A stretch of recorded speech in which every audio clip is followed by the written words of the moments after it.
তখনই দেখবেন ওনাদেরকে বলা আসলে মেডিকেল অ্যাসিস্ট্যান্ট আর আমাদেরকে বলা হয় ডাক্তার। কেন ওনাদেরকে অ্যাসিস্ট্যান্ট বলা, ওনারা আমাদেরকে অ্যাসিস্ট করে তাই। ওনারা যদি নিজেদেরকে এখন ডাক্তার দাবি করে তাহলে কি করা যায়? আমরা নিজেদেরকে কি বলবো? একজন অ্যাসিস্ট্যান্ট যদি বলে যে হ্যাঁ উনিও ডাক্তার আমিও ডাক্তার, তাহলে আপনি অ্যাসিস্ট করছেন কেন? আপনিও তাহলে অপারেশনে নিজে অপারেশনটা করে জনসাধারণের সুবিধার জন্য, তাদের যাতে আমরা সঠিক চিকিৎসা দিতে পারি। যারা হচ্ছে কি ডিএমএফ স্যাকমো, তারা কি কোর্স করে? এসএসসি পরীক্ষার পর 2-3 মাসের একটা কোর্স করে, 2-3 মাসের কোর্স করার পর তারা হচ্ছে নিজেদেরকে ডাক্তার নেই। তারা কি পড়ে? বেসিক সাবজেক্ট গুলা পড়ে। বেসিক যে বইগুলা ওইগুলো আসলে এসএসসি যে বায়োলজি বই সেটার সমান, এসএসসি যে বাচ্চাগুলা যে বই পড়ে ওটারই সমান। এরপরে তারা কি ডাক্তারি করবে? মেডিকেল সায়েন্স কি এমন রেগুলেশন নিয়ে আসবে? শুধু সাদা আপন পড়লেই তো আর ডাক্তার হওয়া যায় না। আর জনসাধারণ তখন বুঝতে পারবে না যে যদি সবাই সাদা আপন পড়ে, জনসাধারণ তো বুঝতে পারবে না ডাক্তার আর ম্যাথসের পার্থক্য। আমাদের উপর মহল থেকে সব ধরনের চেষ্টা করা হচ্ছে দেশের যে চিকিৎসা খাত সেটাকে রক্ষা করার জন্য, এবং আমাদের সব ধরনের প্রচেষ্টা চলছে।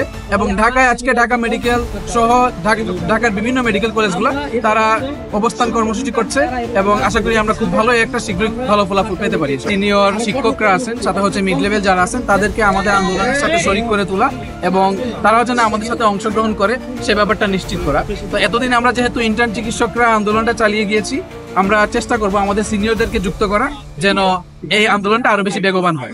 আমার দাবি হচ্ছে, আমি ইন্টার্নদের দাবির সাথে আমি একজন সিনিয়র ডক্টর হিসেবে আমরা সম্পূর্ণ একদম এমবিবিএস এবং বিডিএস ছাড়া কোনোভাবেই অন্য কেউ নামের পূর্বে ডাক্তার পদবি ব্যবহার করা উচিত না। তাছাড়া চিকিৎসা ব্যবস্থার স্বার্থে ডাক্তারদের প্রতি বছর কিন্তু প্রচুর পরিমাণে ডাক্তার নিয়োগ দেওয়া উচিত। আমরা জানি আমাদের রুট লেভেলে, তৃণমূল লেভেলে, উপজেলা এবং জেলা পর্যায়ের যে হাসপাতালগুলো আছে ওখানে ডাক্তারদের প্রচুর পরিমাণ পদ খালি আছে, সেখানে ডাক্তারদেরকে নিয়োগ দেওয়া হচ্ছে না। পরিবর্তে কি করা হচ্ছে, স্যাকমো বা ম্যাটসদের নিয়োগ দেওয়া হচ্ছে।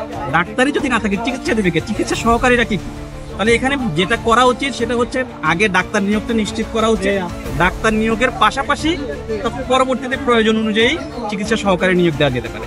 আমরা ছাত্র, আমরা শিক্ষক, আমরা যে দাবি দিয়েছি স্যাকমোদের, ম্যাটসদের কোনোভাবে চিকিৎসক নাম লেখা যাবে না। এই ব্যাপারে আমরা বলতে চাই, চিকিৎসা পেশা মহান পেশা। এই পেশাতে রোগীদের অনেক স্বার্থ জড়িত, রোগীর স্বার্থে, রোগীর চিকিৎসা স্বার্থে, এবং এইসব যে হঠাৎ সিদ্ধান্ত কখনই আমরা মেনে নিব না। এক ছিল, এক থাকবে। ভবিষ্যতে আমরা আপনাদের মাধ্যমে এখনই জানিয়ে দিতে চাই, হয়তো সিদ্ধান্ত আসবে। যদি সিদ্ধান্ত আমাদের পক্ষে না আসে, অন্যায় সিদ্ধান্ত আসে, চিকিৎসা সমাজ, সে ছাত্র এটা মেনে নিবে না। আমরা এর প্রতিবাদে কঠোর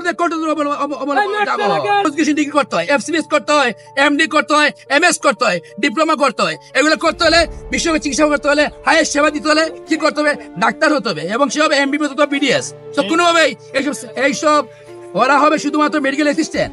ডাক্তারদের সহকারী কাজ করবে।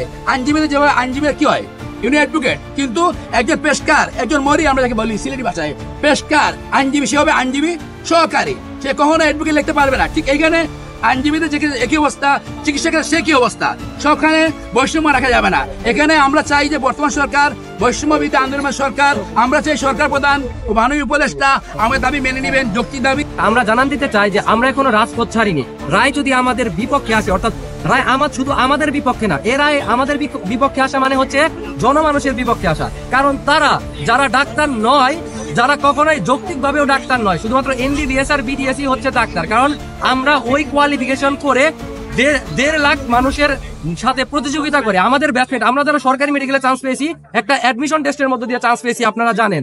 1.5 লাখ মানুষের সাথে প্রতিযোগিতা করে আমরা এই মেডিকেলে, সরকারি মেডিকেলে একটা চান্স পেয়েছি। অর্থাৎ তার মানে আমরা ধরে নিতে পারি আমরা যোগ্য, এর জন্য আমরা ডাক্তারি করছি। যাদের যোগ্যতা নাই তারা কিভাবে ডাক্তার লিখতে পারে? তো এটা অযৌক্তিক, এটা জনগণের সাথে প্রতারণা। প্রতিনিয়তই আমরা দেখতে পাচ্ছি যে ভুয়া চিকিৎসক ধরা পড়ছে।